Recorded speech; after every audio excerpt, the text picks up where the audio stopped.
Hola, ¿qué tal? Bienvenidos a la sesión número 14 de Teoría y Práctica de la Comunicación. Como pueden ver, ya estamos casi terminando, nos falta una sesión más y concluimos definitivamente esta asignatura. Por lo pronto seguiremos retomando lo que concluimos en el tema anterior y ahora el nuevo tema es un desafío que implica nuestro compromiso y nuestra proyección profesional en relación a la comunicación y toda nuestra acción que debemos de realizar en nuestros medios sociales. Como pueden ver, el tema de hoy se llama la comunicación en el mañana. Es algo que vamos a estar revisando a lo largo de esta sesión y la siguiente, concluyendo con la unidad número 9, donde tú puedes ver que en el temario hay varios retos que nos empujan, ¿no? Aunque estaremos especificando cosas más amplias que cada uno de nosotros vamos a reflexionar sobre nuestro actuar dentro de la comunicación. Sin embargo, aquí nos acota algunos aspectos importantes, ¿no? Como por ejemplo el pensamiento propositivo y crítico, el papel del individuo en la perspectiva de la comunicación. Es decir, que la comunicación no debe ser meramente una transmisión de información y ya. Recordarás que en sesiones en las primeras sesiones, hablamos acerca de la diferencia entre la sociedad de información y la sociedad del conocimiento. La sociedad de la información es la que accedemos todas las personas cuando nos metemos a la red. Si nosotros queremos buscar un concepto, un término, una idea, una tarea, las personas se meten a la red y cualquiera de los buscadores más importantes como Google o Mozilla nos dan una serie de páginas, miles y quizás hasta millones de páginas, donde podemos encontrar todas las referencias respecto a ese tema. Y entonces uno se puede hacer experto en la información, donde ahora, por ejemplo, las personas adultas se sorprenden de los jóvenes cuando dicen, bueno, recuerdo que estábamos platicando sobre este tema y mi nieto sacó mucha información acerca de lo que estaba pasando en el mundo, lo que estaba pasando en el país, y yo le pregunté, ¿cómo sabes tanto? ¿Qué te enseñan eso en la escuela? No, abuelo, eso lo aprendí directamente en internet. Y por ejemplo, cuando estamos en una cita médica y el médico nos da algunos términos científicos sobre las enfermedades o el diagnóstico sobre lo que tiene malestar en nuestro cuerpo, vamos inmediatamente a la red y buscamos más información para tratar de entender más de lo que nos explicó el doctor. Y entonces la gente ha entrado en esta dinámica de la sociedad de la información, pero la realidad también es que las personas muchas veces no saben discriminar entre la información válida o validada y la información que no está validada. La información que no está validada a veces son opiniones personales, a veces son opiniones subjetivas, no científicas, no académicas. A lo mejor hay informaciones donde supuestamente hay un artículo, pero son recortes de muchos otros artículos y alguien reconstruyó un artículo y lo publicó. Y entonces esas informaciones debemos de ser muy suspicaces y no aceptarlas totalmente como válidas, sino tratar de distinguir entre la información que sí tiene un fundamento importante, una base conceptual que nos ayuda a entender y validar esa información, y otra información que definitivamente puede ser de carácter subjetivo. Y las informaciones de carácter subjetivo están, por supuesto, en el riesgo de no ser veraces. Si las informaciones de carácter científico pueden tener también sus errores, sus dudas, sus cuestionamientos, pues cuanto más las informaciones que no tienen un carácter de investigación. Por eso, hasta para buscar información, uno tiene que manejar diversas estrategias en la red para poder saber en qué páginas son seguras, son válidas, para poder extraer la información que nosotros estamos buscando. Por lo general, las personas cuando buscan información la apropian y la asumen como una información buena y la transmiten a los demás, diciendo que esa información es veraz o afirmando que esa información es pertinente para ese momento. Pero hay que ver la otra parte donde nosotros no debemos aceptar la información tal y como viene. Toda información que recibimos tiene que ser analizada, tiene que ser interpretada, tiene que ser entendida, tiene que ser comprobada y tiene que ser validada con otros tipos de informaciones. Entonces, esa es la diferencia entre la sociedad de información y la sociedad del conocimiento. La sociedad del conocimiento, esa sociedad definitivamente tiene un rol de investigar, de reflexionar, de interpretar, de transformar esa información que recibe. De tal manera que al transformarla, la comunica con un razonamiento nuevo, con una perspectiva diferente, con otros fundamentos cognitivos de otros autores complementada, para exponerla a un público inteligente que va a razonar y va a interpretar esa información que ya ha sido interpretada a partir de un fundamento o de una información. Eso es justamente el desarrollar el pensamiento crítico, eso es justamente desarrollar el pensamiento propositivo. Es decir, que cuando yo recibo y analizo las diversas informaciones, estoy haciendo una reflexión, estoy haciendo una interpretación, estoy haciendo una transformación y entonces estoy comunicando una nueva información a partir de las diversas informaciones que yo he recopilado, he analizado y he establecido mi propia conclusión. Es decir, ¿de qué sirve recibir una información y repetirla? No tiene ningún sentido, porque la persona que escucha esa información es mejor decirle, mira, lo que te voy a decir, mejor ahórrate de nuevo ahorrar mis palabras y ahórrate de escucharlas. Aquí está la página, vete directamente y tú lee la información. Pero si yo voy a hablar sobre un tema, voy a recopilar diversas informaciones validadas, científicas, voy a analizarlas, voy a interpretarlas y voy a presentarlas. Por lo tanto, ¿qué se espera de un profesionista en nuestros tiempos, en el siglo XXI? Un profesionista que no esté repitiendo teorías, un profesionista que no esté haciendo un refrito de otros para poder de alguna manera demostrar ante la sociedad, ante la empresa, que sí sabe. Cuando alguien se entera que tiene mayor información, dice, no, esa información no es de él, esa información la sacó de tal página, porque yo consulté esa página en mi investigación. Entonces, genera una mala imagen, ¿sí? Por eso, el profesionista de hoy, tú que te estás formando en nuestra escuela de empresarios, debes de asumir un rol de investigador y demostrar en el ámbito donde tú te vas a desarrollar profesionalmente, que todo lo que tú estás comunicando tiene un fundamento sólido. Lo has investigado, lo has analizado, lo has reflexionado y lo has transformado y lo has adaptado de acuerdo a las circunstancias laborales, profesionales, que mejor convengan para ese momento, ¿sí? Por eso, tienes que desarrollar ese pensamiento propositivo y crítico.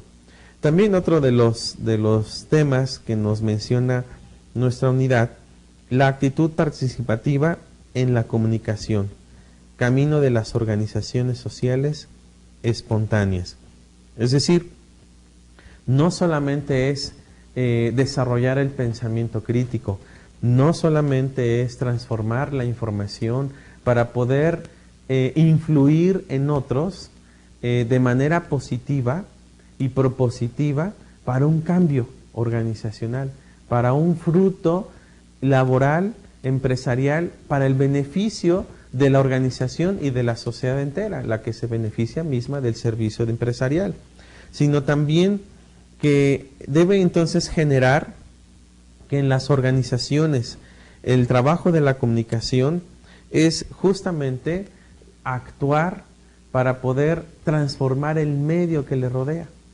Es decir, la comunicación no es solamente para recibir la información y guardarla, es para generar una actitud de cambio, es para impulsar, es para motivar a la misma organización a tener una mejor presencia social, una mejor organización, una mejor distribución, un mejor servicio de calidad, es decir, un mejoramiento de sus procesos empresariales. La comunicación entonces debe ser un vehículo, un motor que impulse, anime, fortalezca y establezca también herramientas necesarias que requieren las instituciones para una mejor presencia, para un mejor desempeño social a través del servicio que presta, de lo que ofrece al público, a la gente. Por lo tanto, en este sentido, la actitud participativa es que la buena comunicación que podemos desarrollar entre los gerentes, entre los directivos, entre los departamentos, entre la gente operativa, entre la gente administrativa, es justamente ese impulso de una actitud hacia el cambio, ¿no? Hacia la transformación. De tal suerte entonces que también la información y la orientación ética es como una de las opciones o la única opción de los medios masivos. Es decir, si vamos a comunicar y vamos a transmitir información, tiene que ser una transmisión de información que sea coherente con las acciones de la misma organización, ¿sí?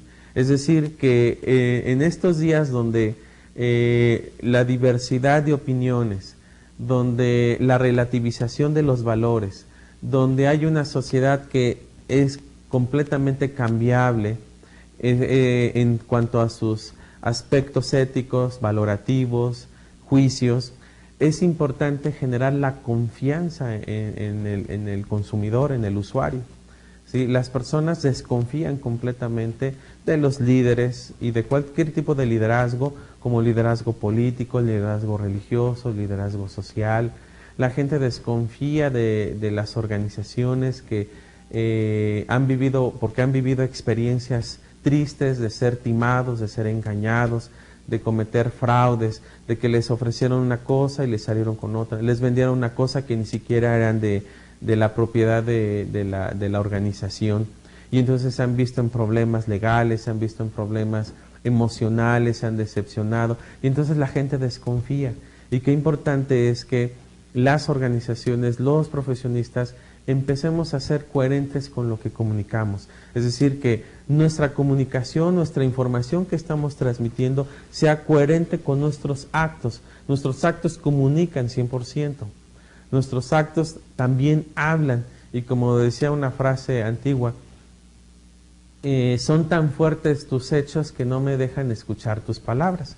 Y efectivamente, podríamos nosotros decir mucho, pero a la gente no le impacta lo que tú puedas decir. A lo que la gente le impacta es que tú seas coherente, que si estás ofreciendo un producto o un servicio de calidad, al recibir el producto o recibir el servicio, la gente se da cuenta que efectivamente cumple los lineamientos y cumple lo que tú habías prometido, ¿sí? Que si en la campaña que tú diseñaste publicitaria para poder colocar un producto en el mercado, que la gente que recibe ese producto diga, efectivamente lo que yo vi en el anuncio, en el cartel, en el comercial, en el video, en el testimonio, se cumple, es decir, es efectivo, porque la gente cada vez se decepciona en estos tiempos. Recibe un producto, dice, no, esto no cumple, esto no me bajó de peso, esto no me hizo más hábil, esto no me sirvió para nada, esto solamente lo coloqué como un adorno. Y entonces no hay coherencia. Por eso el desafío de la comunicación en nuestros tiempos es desarrollar ese sentido ético. hoy es urgente en nuestros tiempos de crisis, es urgente justamente los valores, que la gente pueda sentir y recuperar la confianza en las instituciones, la confianza en las organizaciones, la confianza en los profesionistas, la confianza en los ejecutivos, en los directores, en los políticos. Esto nos lleva a pensar entonces que también el impulso humanista es una nueva visión de comunicación entre los empresarios.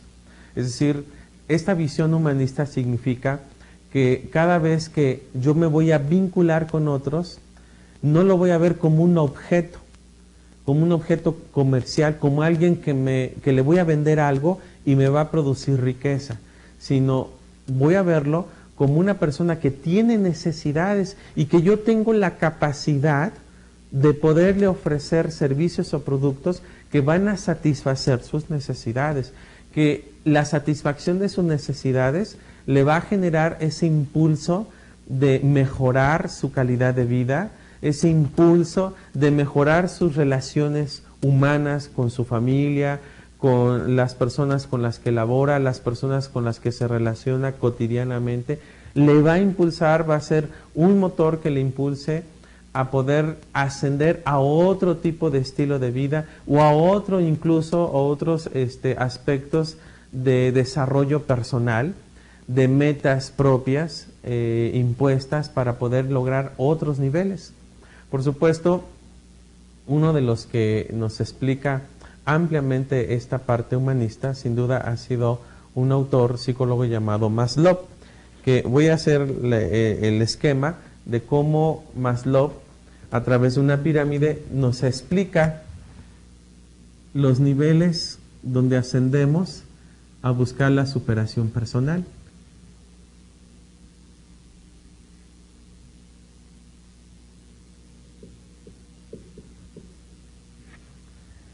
Maslow habla acerca de su pirámide de necesidades y él dice que la primera parte de las necesidades primarias son las necesidades fisiológicas.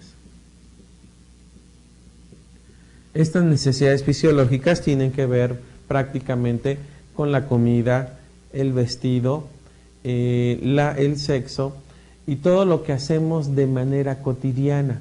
Es decir, todos los seres humanos tenemos necesidad de dormir, de descansar, de estar bajo un techo, de vestirnos, de comer, ¿no?, de tener una pareja.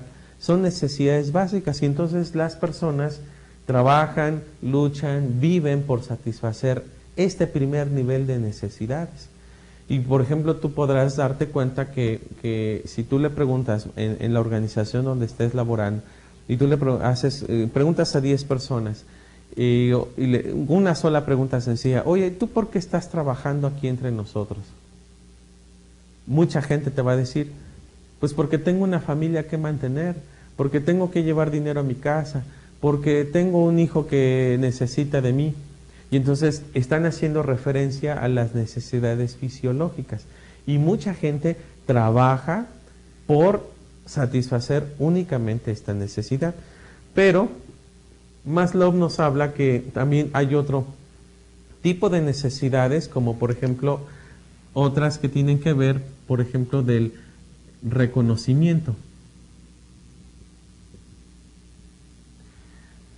Es decir, que aquí buscamos que no solamente satisfacer las necesidades fisiológicas, sino también ser aceptados y reconocidos en el medio donde nosotros nos desarrollamos. Que seamos reconocidos en nuestra familia, que seamos reconocidos en la empresa donde trabajamos. Que, por ejemplo, si vamos caminando y nos encontramos con el jefe no solamente me salude por cortesía, sino porque me reconoce, ¿sí? Es muy frustrante cuando las personas dicen: oye, tengo 5 años trabajando en esta empresa y mi jefe y nuestro director ni siquiera me conoce. Lo he saludado muchas veces y me pregunta que si soy nuevo y ya llevo 5 años en la empresa. Se lo he dicho por lo menos 5 veces y no me ha entendido. Entonces eso es frustrante. Lo que buscamos es reconocimiento. Y otro tipo de necesidades que dice Maslow en su pirámide, no solamente buscamos ser reconocidos, también buscamos el sentido de superación, es decir, de crecimiento. Buscamos la necesidad no solamente de quedarnos en el nivel donde estamos, sino crecer. Tú entras a una empresa, tienes un puesto, tienes un cargo, tienes un salario, pero dices, no me voy a limitar ahí, quiero ascender, quiero ser jefe, quiero ser gerente, quiero ser director. Es decir, vas buscando la manera de superarte, no solamente ser reconocido, de poder sentir un sentido de pertenencia, ¿no? Si pertenezco a una familia, pertenezco a este club, pertenezco a esta empresa, sino ahora yo quiero crecer, yo quiero lograr más allá de mis expectativas, no quiero limitarme, sé que tengo habilidades, sé que tengo capacidades, sé que tengo todas las herramientas necesarias y las condiciones están dadas para que yo pueda ascender, crecer. Y entonces así se va la pirámide de Maslow, porque cada uno buscamos todavía mejorar, todavía crecer, todavía superarnos. Y entonces justamente eso es lo que hace referencia en nuestro temario. El impulso humanista es la nueva visión, es decir, que a través de la comunicación podemos nosotros lograr nuevas expectativas, nuevas metas, nuevos retos, ¿no? Impulsarnos al crecimiento. Una de las cosas que es muy importante que debes de considerar, si todavía no estás integrado a alguna organización, pero que ya muy pronto lo estarás, es que busca la organización donde tú deseas desarrollarte. No busques una organización o una empresa donde vas a buscar dinero, donde te paguen más. A veces los jóvenes profesionistas erran en esta parte. No, aquí me pagan más. No solamente es el número de salario lo que vale para poder trabajar o ingresar en una organización. También cuenta, tienes que analizar si dentro de esa organización hay la expectativa que tú crezcas, hay la expectativa y la libertad, por ejemplo, donde tú puedas innovar, donde ciertamente vas a alinearte a las políticas generales de la organización, pero tienes la posibilidad también de proponer cambios y que esos cambios pueden ser aceptados y pueden ser implementados. Porque si vas a una organización donde sí puedes tener un buen salario, pero vas a estar limitado, donde tus funciones que pueden ser más, tú te preparaste para abarcar más, únicamente se reducen a escribir reportes, a reproducir algunos materiales, a poder tomar nota de lo que se está llevando a cabo en las juntas, y eso es todo, pues ahí no hay una buena expectativa de crecimiento, ahí hay un estancamiento profesional. Por eso la comunicación nos impulsa y nos ayuda a poder crecer más ampliamente. Y también finalmente nos dice el tema, el servicio leal y honesto, la última alternativa de la administración gubernamental. Lo que decíamos, ¿no? En momentos anteriores, que las personas han perdido la confianza, sobre todo en los políticos, en los gobernantes, la confianza en los líderes, ¿no? De masas, los ven con sospechas. Muchos que los siguen nada más por conveniencia, para ver qué provecho sacan, pero no por convicción. Cuando las personas se dan cuenta que hay un líder, hay un personaje, hay un gerente, hay un director que se maneja por la vía de la honestidad, por la vía de la transparencia, de la integridad, por supuesto que las personas se sienten cómodas en trabajar y seguir a esa persona y quieren estar cerca de él porque tienen mucho provecho que sacar en el buen sentido de la palabra. Por eso hay retos y hay desafíos muy importantes como profesionistas en estas vías de la comunicación. La comunicación es algo que nos impacta porque es un fenómeno social de mayor relevancia en la vida humana. Lo estamos enfocando justamente en nuestra vida profesional porque es donde ahí hacemos un auge importante. Pero si bien vamos a concretizar de todo esto que nos habla el temario, vamos a concretizar de qué manera podemos asumir estos nuevos retos, ¿sí? En conjunto con esos temas, ¿qué nos depara el destino acerca de la comunicación? Y por supuesto, lo que vamos a hacer es describir los desafíos de la comunicación en las empresas como retos de hoy y los retos del mañana. Lo de ayer sí nos importa, hay que retomarlo, hay que reconocer en dónde nos equivocamos, en dónde no logramos expectativas. Hoy asumimos los desafíos que no se concluyeron en el pasado y nos sumamos para poder hacerlos prospectivos y poder alcanzar nuevas metas en el futuro inmediato, ¿sí? Por eso, una de las cosas es que la organización se concibe como una unidad funcional y estructural que existe en el nivel microsocial, la cual enfatiza una acción deliberada y racional de los individuos. Como todos los sistemas sociales, las organizaciones se originan a partir de condiciones que crean demandas o necesidades a nivel individual, grupal o institucional, ¿sí? Por eso, el desafío está justamente que en las organizaciones tienen que asumir un papel, un rol importante en la sociedad, que su impacto no solamente es a nivel individual, no solamente es a nivel social, sino es a nivel institucional, con todas las instituciones que nos rodean y que conforman el conjunto de los imaginarios sociales. Por lo tanto, las organizaciones juegan un papel importante en la comunicación, como retos importantes en el futuro, en el hoy y en el mañana. Por eso la comunicación, como lo hemos dicho reiteradamente, puede definirse como una actividad inherente en la naturaleza humana, que implica la interacción y la puesta en común de mensajes significativos a través de diversos canales, a través de diversos medios, para influir de alguna manera en el comportamiento de los demás, en la organización y en el desarrollo de los sistemas sociales, ¿sí? Vamos a influir, pero vamos a influir para el cambio, vamos a influir para mejorar, vamos a influir para innovar, vamos a influir para crecer, no vamos a influir para destituir, para destruir, para detener, para crear un obstáculo. Vamos a influir con la comunicación para el mejor desarrollo, porque en la medida en que tú influyes para el desarrollo de tu organización, tú también te impulsas a sí mismo, va junto con pegado. No puede concebirse el crecimiento de una organización sin el crecimiento de sus adherentes a esa organización. Por supuesto, ambos se benefician, interna y externamente. Te beneficias internamente porque creas una satisfacción de que hiciste logros, de que propusiste cambios. Y además, externamente, porque tú, si la organización crece y logra sus expectativas óptimas, por supuesto, el reparto de las utilidades, el reparto de las ganancias favorece para el crecimiento y el desarrollo humano de las personas.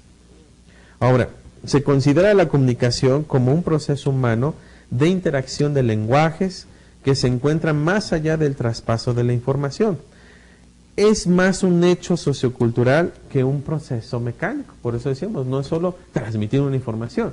Esto implica también la colaboración conjunta para el desarrollo de una sociedad. La comunicación cumple una serie de funciones dentro de la institución. Por ejemplo, proporcionar información de los procesos internos. Por supuesto, si las personas que están integradas en un departamento de un área laboral, si no comparten la información, no pueden lograr las expectativas y los objetivos que tienen marcados para ese departamento. Y entonces habría un caos. Y si hay ese caos, va a afectar a otros departamentos que están directamente relacionados. Por eso, la misión dentro de la institución es justamente proporcionar información de los procesos internos, posibilitar funciones de mando, toma de decisiones, soluciones de problemas y diagnósticos de la realidad. Por eso es importante considerar que la comunicación dentro de las organizaciones cumple este papel efectivo. Por otro lado, el término función alude a la contribución de una actividad respectiva a fin de mantener la estabilidad o el equilibrio. En este caso, el término función se refiere a lo que una organización realiza o logra mediante la comunicación, porque justamente lo que se busca entonces, que dentro de la organización como reto actual y reto del mañana, es que estén muy claras las funciones que se van a realizar. Si no son comunicadas de antemano correctamente la naturaleza de las funciones, entonces las personas no van a ejecutar esas funciones y la misma organización no va a ser funcional para poder lograr los objetivos que se ha marcado o que la misma sociedad o el mismo Estado le ha establecido para su existencia y su permanencia dentro de las instituciones, ¿sí? Por eso cobra importancia entonces el hecho de que la comunicación tiene un poder de influencia para poder generar la buena funcionalidad de las instituciones y organizaciones. En la función, por ejemplo, veamos algunos aspectos muy concretos acerca de las funciones. En la función de producción, la comunicación incluye todas las actividades o información que se relaciona directamente con las formas de adiestramiento de personal, orientación pertinente a la realización del trabajo, apertura de espacios para formulación y concentración de objetivos, la solución de conflictos y la sugerencia de ideas para mejorar la calidad del servicio y del producto. Entonces, date cuenta todo lo que es como factores importantes como comunicación dentro de la función en la producción, ¿sí? Porque en primer lugar tenemos que decirle al personal cómo debe de trabajar, cómo debe desarrollar su papel, su rol dentro de la función de producción, ¿sí? Si el trabajador no le queda claro cuáles son sus funciones, cuál es su actividad operativa para poder ejecutarla correctamente, entonces vamos a tener un problema de producción. Y entonces la producción no va a funcionar al 100%, va a haber un sesgo. Entonces vamos a recibir un objeto de mala calidad. ¿Por qué? Porque el que le tocaba hacer lo de la tapita no la hizo en la medida correcta y entonces no embona, se sale la tapita. No, tiene que ser trabajar dentro de la producción, trabajar efectivamente para que lo que lograron este equipo, con lo que lo lograron el equipo que trabajó en esta parte, embonen perfectamente. Y entonces digan, es funcional la producción de la organización. Y entonces también para que las personas puedan encontrar apertura en los espacios de desarrollo, es decir, que dentro de la funcionalidad de la producción, los trabajadores se sientan cómodos, se sientan satisfechos de haber logrado sus propias expectativas y haber logrado su rol con mayor efectividad. Por supuesto, dentro de las relaciones humanas, dentro de las relaciones institucionales, dentro de las relaciones comerciales, por supuesto que puede haber diferencias, puede haber problemas, conflictos y crisis. La comunicación es el elemento y el poder que nos da la misma naturaleza humana para poder solucionar y resolver las diferencias, los problemas, los conflictos, y entonces se vuelva funcional la parte de la producción. Entonces, como puedes ver, es un reto.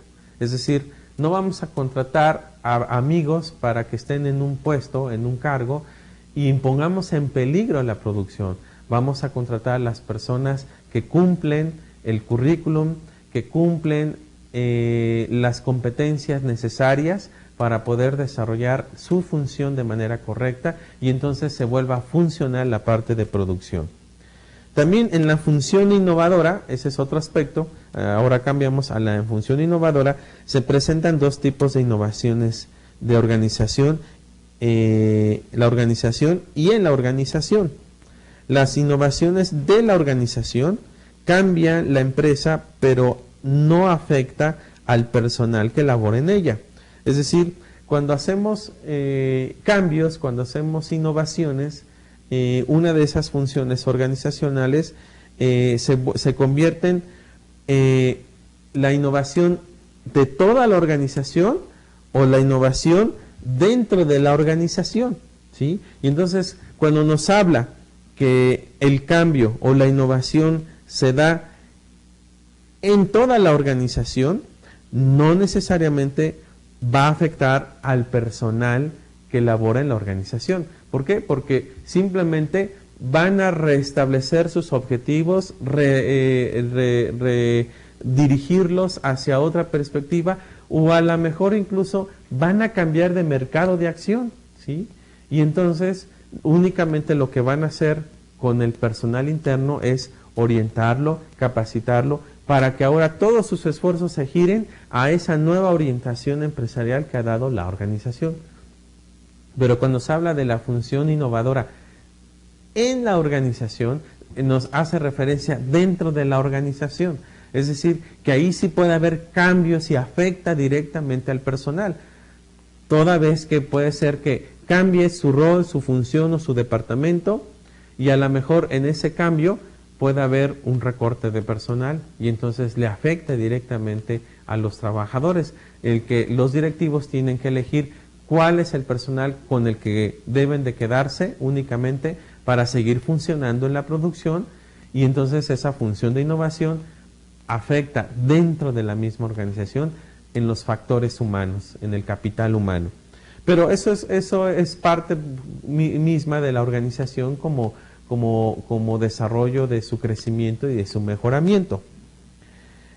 Por eso decíamos, en la innovación, la organización requiere cambios en el comportamiento de los individuos, hecho que afecta a todo el conjunto, ya que existe una actitud positiva y de mucha perspectiva en todos y cada uno de los niveles de la organización: junta de directores, gerentes administrativos, empleados. Es decir, va a afectar, no necesariamente es un recorte de personal, pero sí va a afectar en que tienen que cambiar, en que tienen que mejorar, en que tienen que capacitarse, en que tienen que hacer un cambio de rol o lo que también se le conoce como movilidad del personal. Entonces, la función de innovación dentro de la organización, por supuesto, siempre va a afectar y se busca que se afecte para bien, ¿no? Nunca para mal, aunque a veces en el bienestar de una organización, cuando implica el recorte de personal, pues a la persona que le toca ser recortado le afecta directamente, le afecta a su familia, le afecta su expectativa de vida, ¿sí? Pero debe de entenderse que muchos de los recortes de personal no es por falta de capacitación o por falta de reconocimiento que el trabajador ha hecho bien su trabajo, sino únicamente las situaciones, las circunstancias empresariales requieren otro tipo de personal o menos tipo de personal por los sistemas que ha innovado, por los procesos nuevos que se han generado, que no requiere tanto personal para un departamento. Pero sí, entonces lo que se hace es compensarle al trabajador extendiéndoles cartas de recomendación para que puedan integrarse a otra empresa y poder mantener así entonces su estatus laboral.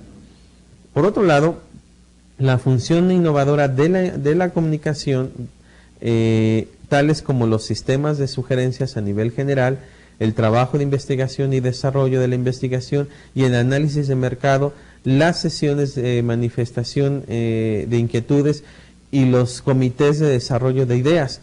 Esto hace, por ejemplo, que, como decíamos en el temario, la sociedad se vuelva activa, participativa. Es decir, que el director puede reunir a sus operativos y establecer una lluvia de ideas con ellos para que ellos sugieran cambios, sugieran mejoramientos, y entonces esas ideas las recoge y las ejecuta para el bienestar y el desarrollo de toda la organización.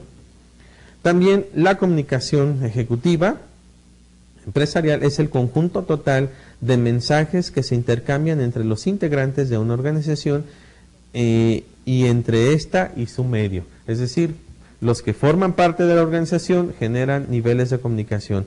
Luego, en conjunto con otros organismos similares o paralelos que establecen niveles de comunicación.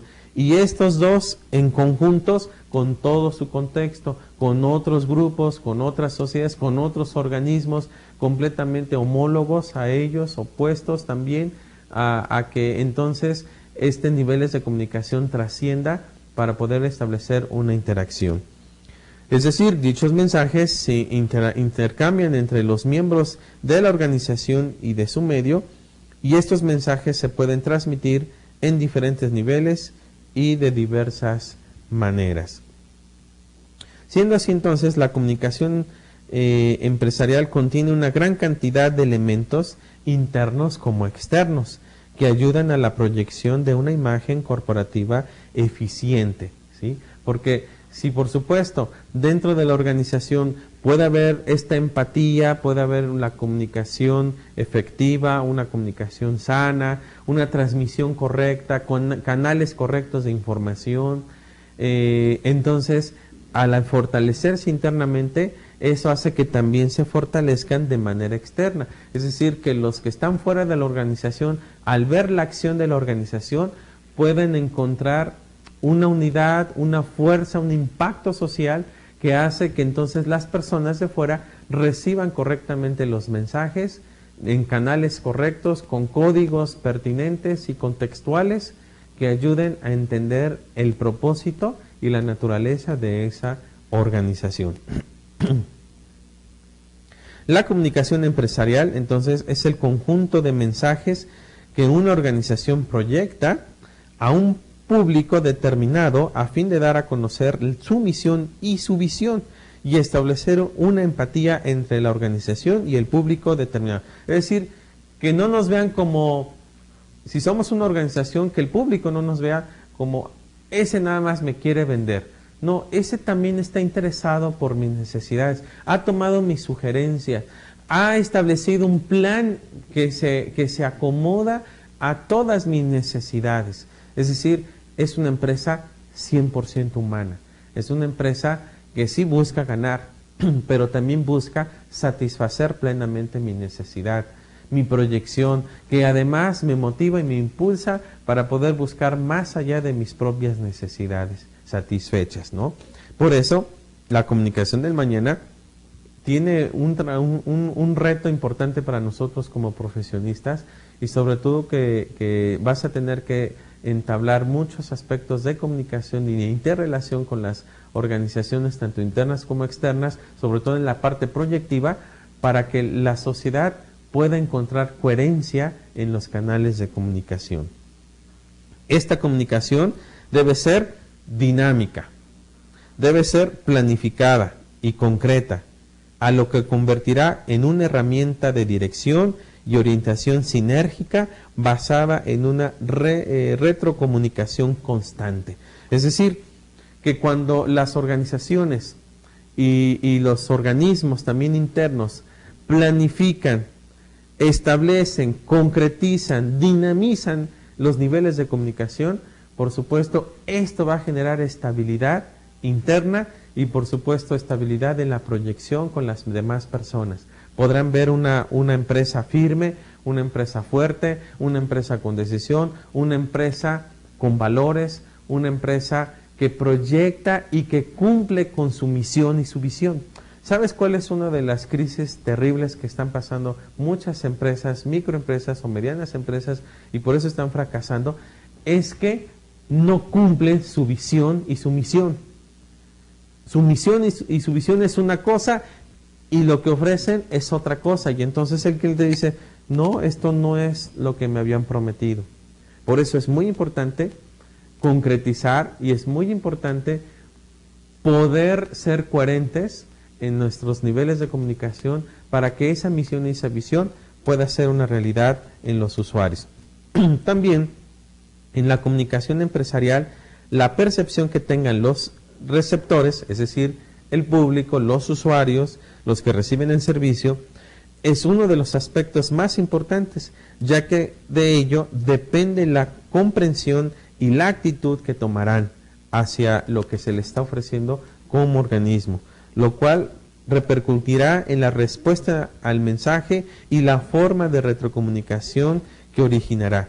Es decir, en el momento que lo hace con mayor efectividad la organización, los usuarios, los que reciben la información, dirán, por supuesto, me convence lo que está diciendo porque en la práctica es una realidad, ¿no? Por eso este aspecto de la ética es muy importante en la vida de las organizaciones. Son los elementos de referencia dados por la visión y la misión de la organización los que tienen que conocer todos los empleados desde los niveles más altos de la estructura organizacional, como por ejemplo los directores, los gerentes, hasta los empleados a nivel operacional e incluso hasta los que están en intendencia. Que todos se pongan la camiseta, que todos puedan conocer el objetivo, que todos puedan permearse de la visión y de la misión de la organización, tenerla presente. A mí me ha tocado estar en diversas universidades, pero en una en especial, al rector se le ocurrió esto, que en cada, no en todas las clases, pero por lo menos cada 15 días estemos enfatizando la misión y la visión de la universidad. ¿Por qué? Porque los alumnos deben de apropiarse de esa visión, conocerla, entenderla, y que además sus profesores sean coherentes con esa visión y con esa misión. Y entonces se hace más efectivo el trabajo académico, educativo, formativo, para que ellos al salir puedan portar la camiseta de su universidad y además darle un reconocimiento social y público de que esa misión y esa visión se cumplen. Por lo tanto, cuando queremos presentar la estructura de una organización, lo hacemos en forma de una pirámide. Los niveles superiores representan la alta gerencia y los niveles inferiores a los empleados operacionales. Sobre esta pirámide encontraremos otra pirámide que representa los niveles de comunicación. Aquí lo podemos ver, ¿no? De abajo hacia arriba. Pero, ¿qué pasa? En esta segunda pirámide se representa en forma invertida. Porque aquí podemos presentar a la alta gerencia como conocedor de todo lo que ocurre en la organización y el trabajador solo conoce sus funciones. Dada esta situación, debemos establecer los canales de comunicación en dos direcciones, ¿no? Ese es un modelo interesante de inversión para poder establecer canales más correctos. Y ya para terminar, son aquellas personas a las cuales van dirigidos los mensajes, los receptores de la comunicación empresarial, van recibidos los mensajes que se originan en la organización. Los receptores pueden estar localizados dentro de la organización, o sea, internos, y fuera de la organización, como externos. Los internos son los que están directamente vinculados a ellas, como la gerencia, los empleados, la junta de directores, los accionistas, etcétera. Y los externos son los que tienen alguna relación con la organización, ya sea por su localización geográfica, o por el producto que se ofrece, o por el servicio que se recibe, ¿no? En parte este es el reto que estamos asumiendo como profesionistas dentro de la comunicación. Por supuesto, hay más retos, pero estos los veremos en la siguiente sesión. Gracias por estar con nosotros y nos vemos en una próxima oportunidad para cerrar con broche de oro esta materia.